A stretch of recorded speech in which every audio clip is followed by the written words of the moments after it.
Às quartas-feiras, como é habitual, contamos com o comentário de Carlos Martins, professor da Universidade de Lusíada. Bom dia, Carlos Martins, muito obrigada pela sua presença. Hoje vamos falar das forças e tendências que condicionam o futuro das empresas.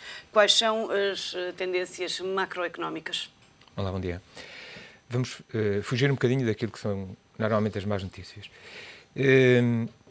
Hoje sabemos algumas coisas relativamente àquilo que pode vir a ocorrer no futuro. Uma delas é que o crescimento, como está a ocorrer até hoje, não é sustentável. Mas, por outro lado, não crescer também é algo que não é desejável. Portanto, diria que estamos aqui com estas duas limitações. Poderíamos apontar aqui dois grandes grupos de tendências. Uma delas que são macro-tendências, de certa forma, e outras, se quisermos, tendências que podem ocorrer no âmbito empresarial. Deste primeiro grupo, a primeira questão é aquilo que alguns estão a chamar a geoeconomia e que resulta do desenvolvimento das economias de leste, nomeadamente dos países que são considerados os BRICS. Daqui destacamos basicamente a China e a Índia. E o crescimento económico que eles estão a liderar e a promover deu como consequência e origem o grande consumo de energias e combustíveis. E isto é um problema que se vai agudizar nos próximos anos. Eles vão ser os grandes consumidores líquidos. Presume-se que, em termos de energia, eles vão, conjuntamente a China e a Índia, vão consumir cerca de 50% da energia mundial nos próximos anos. Por outro lado, esta industrialização que vai ocorrer nestes países vai trazer atrás de si um outro problema que também está caracterizado como sendo a motorização. Ou seja, estamos a verificar que nestes países o nível de viaturas que as pessoas passaram a ter estão a aumentar consideravelmente. Estamos a falar aqui basicamente também na China, na Índia e nos países do Médio Oriente.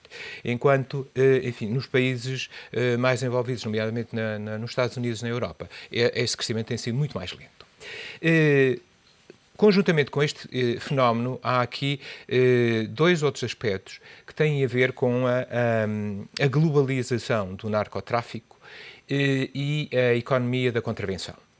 Para além disto, está-se neste momento a falar já bastante sobre aquilo que pode ser a máfia globalizada, que vai utilizar provavelmente as redes digitais para atuar também a nível e à escala mundial agora. O segundo grupo de fatores tem a ver com o progresso tecnológico. O progresso tecnológico aqui é também fundamentado com a questão energética. A questão energética vai ser uma questão central nos próximos anos. Seja como for, nós sabemos que com o desenvolvimento que estão a ocorrer e as chamadas economias em rede, o fenómeno digital vai ser determinante nos próximos anos. Vamos ter os computadores também com grandíssimas capacidades ao nível dos terabytes. Vamos ter a biometria que provavelmente vai ser utilizada como forma de segurança de sistemas. Vamos ter também ainda o chamado Mobile Logistics e o RFID, que vai permitir que haja uma interação entre as empresas com a procura e, finalmente, também se pensa que em termos das viaturas, elas poderão ser maioritariamente comandadas em termos tecnológicos. A segunda questão que está aqui é uma questão que provavelmente é a central disto tudo, que é uma espécie de bomba atómica demográfica. Porque nós quer dizer com isso? Nós fizemos um percurso, só para ter a ideia, nos últimos 120 mil anos nós conseguimos chegar a 1 milhão de pessoas, ou seja, até 1750 o planeta tinha 1 milhão de pessoas. Nestes últimos 261 anos conseguimos chegar aos 7 bilhões. Portanto, diria, esta escala é aquilo que provavelmente vai dar origem a muitos problemas. Para além disto, há aqui um outro fenómeno que é o chamado problema da urbanização, que é as cidades os grandes aglomerados urbanos cada vez são maiores. Penso que já esta década vamos ter cerca de 50% da população mundial a viver em circuitos urbanos e isto vai se agudizar. Provavelmente em 2050 vamos ter qualquer coisa como 2/3 da população mundial a viver em áreas urbanas. Portanto, diria este vai ser um problema que vamos ter acrescido. Há aqui um outro fenómeno que em termos das economias ocidentais vai acontecer, que já é é mais ou menos sabido, que é o envelhecimento da população, em contraposição com aquilo que está a acontecer nos outros países do mundo. E vamos ter aqui também um outro fenómeno, seguramente, que já estamos a verificar, que são as migrações. Os fenómenos migratórios vão ocorrer. Finalmente, vamos ter, das macro-tendências, também vamos ter aqui alguns fenómenos regulatórios, que vai haver algumas restrições, provavelmente em termos de regulamentação ambiental ou acesso às cidades, e também por causa do CO2. Vai haver, por outro lado, também, nos parece, algumas preocupações em termos de obesidade e dietas. No meio de todos esses pontos que enumerou, quais são as tendências na cadeia de valor das empresas? Nas empresas vamos ter, provavelmente, 3 fatores que podem ser rapidamente enumerados. O primeiro deles é o comportamento do consumidor. O consumidor, em primeiro lugar, vai ser mais exigente no futuro. E, portanto, isto vai levar a que ele vai querer, porventura, produtos com melhor qualidade e muito mais rapidamente.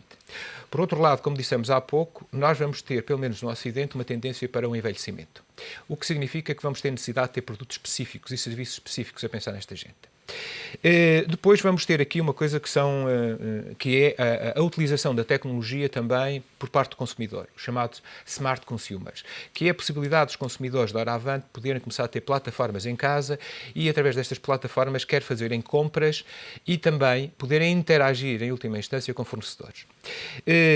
Uma outra evolução possível, que também já estamos a começar a verificar, é as chamadas experiências que nós vamos encontrar nos pontos de venda, através de equipamentos que são colocados lá para estimularem a compra, mas também para fazerem outro efeito, que é prestarem mais informação dos produtos aos clientes, quer a nível nutricional, a origem, mesmo a composição dos produtos, a história do produto e também ações que tenham a ver com a sustentabilidade social. A segunda componente que vamos encontrar aqui tem a ver exatamente com a questão dos produtos. Aqui, nos produtos, vamos, por certo, ter aqui uma dupla dimensão. Vai haver produtos que se vão tornar mais complexos. Mas, por outro lado, também vamos ter produtos que, porventura, vão seguir uma via oposta, que vão ser mais simples e mais baratos. Por outro lado, vamos ter aqui um outro fenómeno, que também já falámos aqui, que é o envolvimento do consumidor na concepção e desenvolvimento dos produtos, chamado a co-criação dos produtos. Depois, vamos assistir também àquilo que alguns autores estão a chamar a comoditização da qualidade. Portanto, os produtos vão ter tendência a ser de melhor qualidade e, portanto, será, porventura, digamos, uma tendência também.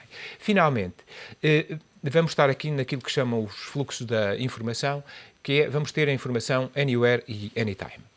Isto significa que é provável que num futuro muito próximo todos nós tenhamos acesso rapidamente à informação. Isto vai permitir que o diálogo com o consumidor seja mais intenso, que também este diálogo permita uma outra questão, que é a seguinte: é a produção sincronizada. Ou seja, como os consumidores podem fazer compras, também podem estar ligados aos fornecedores e, portanto, pode haver aqui uma sincronização de produção.